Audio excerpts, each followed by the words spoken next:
नमस्कार, जय श्री कृष्णा। आज एक बहुत ही महत्वपूर्ण विषय की जानकारी मैं आज यहाँ पर आपको देने जा रही हूँ इस वीडियो के माध्यम से। और वो प्रकरण क्या है जिसको आप सब जानना चाहते हैं, समझना चाहते हैं और सुनना चाहते हैं। हमारे जीवन का एक बहुत ही महत्वपूर्ण पार्ट है और बहुत ही महत्वपूर्ण हिस्सा है, वो है हमारा विवाह। विवाह के बिना हमारा हर पक्ष जो है वह अधूरा सा रहता है और हर वो लड़का, हर वो लड़की जानना चाहते हैं कि हमारा विवाह कब होगा और कैसा होगा हमारा वैवाहिक जीवन। तो उसी महत्वपूर्ण विषय की जानकारी मैं आपको देने जा रही हूं मित्रों। तो सबसे पहले आप ये जान लें कि आप यदि विवाह योग्य हैं या फिर आपका विवाह हो गया है तो न चाहते हुए भी आपका विवाह सुख प्रतिबंधित हो रहा है या फिर विवाह का योग जो है वह प्रतिबंधित हो रहा है, तो कौन सा ऐसा बहुत ही महत्वपूर्ण योग है जिसको आप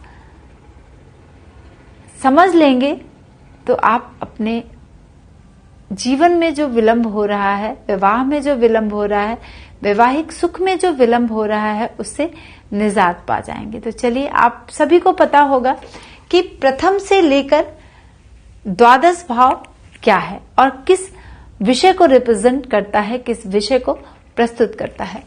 तो सबसे पहले हम देखेंगे द्वितीय भाव को। द्वितीय भाव क्या है? हमारा कुटुंब का भाव है और हमारा सुख भाव है। ठीक है, हमारा कुटुंब भाव है। तो जब और विवाह के परिप्रेक्ष्य में भी हम द्वितीय भाव का निर्धारण करते हैं, द्वितीय भाव का निर्धारण करते हैं और द्वितीयेश का निर्धारण करते हैं। उसके बाद नंबर आता है सप्तमेश का, सप्तम भाव का और सप्तमेश का। सप्तम भाव और सप्तम भाव में जो राशि विद्यमान है उसके स्वामी का। ठीक है, तो अगर आपके जीवन में विवाह योग में विलंब हो रहा है, विवाह योग को प्रतिबंधित कर रहा है कोई ग्रह, तो जरूर से आप अपनी जन्मपत्री में देख लें कि आपके द्वितीय भाव में या फिर सप्तम भाव में यदि पाप ग्रह विद्यमान है तो विवाह से संबंधित सुख में आपको विलंब होगा। विवाह सुख नहीं मिल पाएगा प्रॉपर जैसा आप चाहते हैं।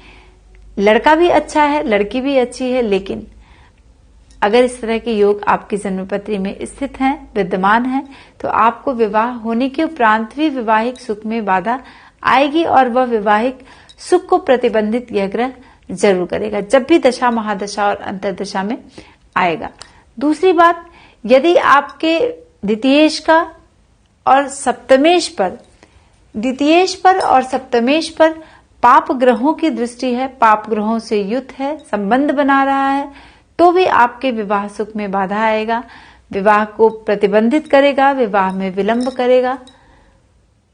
तमाम तरह की परेशानियां आपको अपने जीवन में फेस करनी पड़ेंगी यदि आपके द्वितीय भाव में और सप्तम भाव में पाप ग्रह है या फिर आपका द्वितीयेश और आपका सप्तमेश पाप ग्रहों से पीड़ित है। तो पाप ग्रहों से पीड़ित होने के बाद आपको सुख नहीं मिल पाएगा। आप जैसा चाहते हैं वैसा सुख आपके जीवन में नहीं मिल पाएगा, आप कितना भी कुछ अच्छा कर लें मित्रों। तो सही समय पर अपने जन्म पत्री का सही इलाज करें। आप किसी अच्छे दैवज्ञ से दिखाएं और अपनी जन्म कुंडली का विश्लेषण कराएं कि यदि आपके द्वितीय भाव पीड़ित है या फिर आपका सप्तम भाव पीड़ित है तो विवाह से संबंधित परेशानी आपके जीवन में निश्चित तौर पर आएगी। अब आपको करना क्या है? द्वितीयेश, सप्तमेश, और यदि लड़की की जन्मपत्री है तो बृहस्पति को देखना है और लड़के की जन्मपत्री है तो आपको शुक्र का शुभ फल देखना है। शुभत्व आपको जरूर देखना है कि वह आपकी जन्मपत्री में किस तरह से विद्यमान है, कहाँ विद्यमान है, कैसे विद्यमान है, कितने डिग्री का है, कहाँ दृष्टि डाल रहा है।